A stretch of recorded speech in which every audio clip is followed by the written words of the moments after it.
نشكر الوريئة عادل الصومالي على كلماته الصريحة. أما الآن فليتحول مسار حديثنا إلى المخلوق البائس الذي يعرف بكلب البحر الثاني، والذي أطلق عليه الملاحق لورد.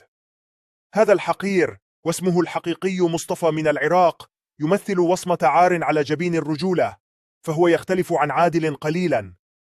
مصطفى هو مجرد عاهر يلاحق بحر، يتخذ من نفسه ذليلا لا قيمة له، يطارد السراب دون أن يمتلك ذرة كرامة، ووظيفته الوحيدة في هذه الحياة هي أن يتلقى أبشع أنواع السب والشتم، لا لكونه يستحقها بذاته، بل لأنه درع واق لحبيبته المزعومة، تلك التي لا تستخدمه إلا كمنديل قذر تمسح به أوساخها، ولا تتكرم عليه بالحديث إلا نادرا عندما تضطر لذلك. لقد ملت منه ومن تذلله المقزز، ومن كثرة ما هو كلب ملاحق ذليل، فقد شبعت منه ومن قرفه، ومع ذلك لا يزال هذا العاهر الديوث يلحقها ويتذلل عند قدميها النجستين لكي تعطيه أدنى اهتمام أو نظرة وجه. إنه مسخ بلا رجولة، عديم النخوة، لدرجة أنه صنع بوت باسمها. يا له من عار مخز أن يوصف هذا الدودة كحبيب لها، فهي لا تعطيه وجها كثيرا، بل هو مجرد خادم قذر ينفذ ما تأمره به، وتستخدمه فقط في أوقات الحاجة كأداة يتخلص منها فور انتهاء الغرض. ولكن الطامة الكبرى والتي لا يمكن أن أنساها هي أنه ديوث بحقارة، يستمتع بأن يسب أهله. نعم، هذا المختل يرتاح لهذا الشيء المريض، لدرجة أنك إذا سببت أهله فإنه يقوم بتصوير شاشات ويحتفظ بها وكأنها تذكارات مجد. من يعلم أيها الديوث، هل تعلم أهلك هذا القرف؟ هل تشاركهم هذا الانحطاط؟ هذا يدعونا إلى التساؤل: هل أنت مريض نفسيا لدرجة أنك تتلذذ بإهانة شرفك وشرف عائلتك؟ لنسأله إذن، ولندعه يتحدث أمام الملأ. أيها الخادم الحقير، أيها العبد المطيع، هيا تكلم، أخبرنا بالتفاصيل القذرة التي دفعتك إلى هذا الحضيض. ما الذي جعلك تبيع كرامتك ورجولتك بهذا الثمن البخس؟ ما هو المقابل الذي تحصل عليه مقابل هذا الانحدار الأخلاقي الذي لا مثيل له؟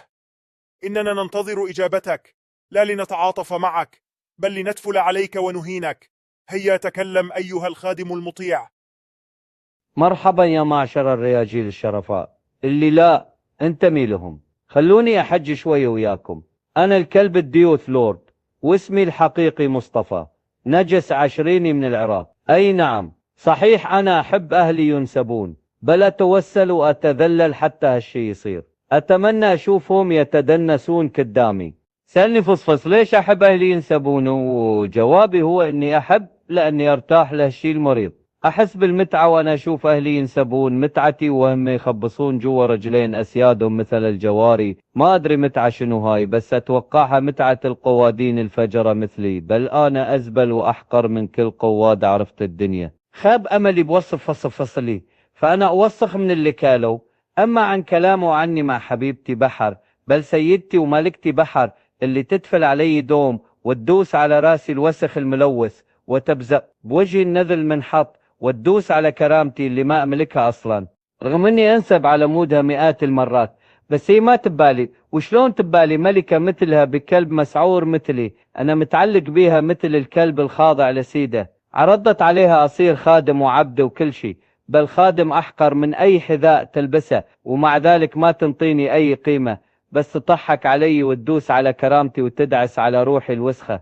دوم أنسب بدالها وتوعدني بالتطغيم مثل الكلب الأجرب اللي حتى سيده ما يطيقه، لمن يدزه يسوي شيء علمود عظمة، وبالأخير ينطي العظمة يلحسها شوية وياخذها منه. هي تسوي وياي بالضبط. اطلبها نطقكم أسبوع أسبوعين، لمن توافق وتخلي التطقيم بالساعة وتشيله بدون ما تكولي وتخليني ألعق خيبتي وذلي. بس مع ذلك أنا بعدني عبدها وخادمها المطيع الذليل، بل أنا تشلبها اللي يلهت يم رجليها وينتظر أي رفسة أو تفلة منها. ومن هذا المنبر أوج رسالتي لسيدتي بحر، أبوس تراب رجليها القذرة وأكل له. مهما تسوين بي راح أظل عبدك وخادمك، راح أظل أتلقى السب والإهانة علمود، لأني أصلا ديوث فاجر مريض. بالحالتين أنا متعود أنسب وينسبون أهلي وارتاح لهالشي الشاذ. أتمنى أي شخص يحب يسبني، بل أتوسل بيكم ونحني تحت أقدامكم تسبوني، أحتاج جرعة سب يومية حتى تهدى نفسي، الشاي على الإهانة، وتهدى الغرايز القوادة النجسة اللي تنهش بروحي وتجعلني أتمنى السب. بعد أن عرفتم الخادم مصطفى، أتمنى تبصقوا على وجهه أينما وجد. يحب البصق عليه والسب له، فكما قال هو يستمتع بهذا الشيء. في النهاية أهدي هذه الأبيات الشعرية للبلاير الكلب بحر.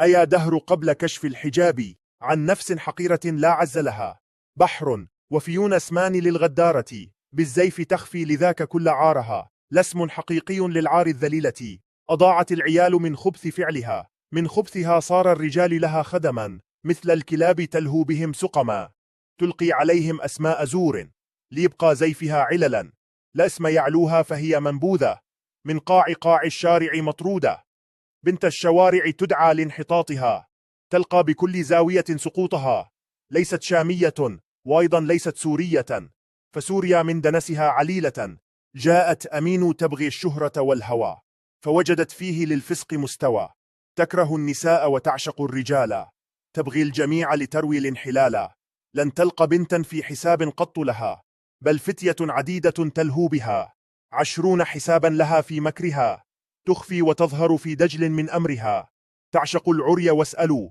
فصفص يجب، فعنده من قبيح كلامها العجب، لا تستطيع ترك كلابها، عادل ومصطفى رأس أذنابها، وفي الإمبراطورية لها منبر، سيضع فصفص للخزي مفهم، ادخل وابصق عليها في ساحها، فهي تحب الفجور في ارتياحها،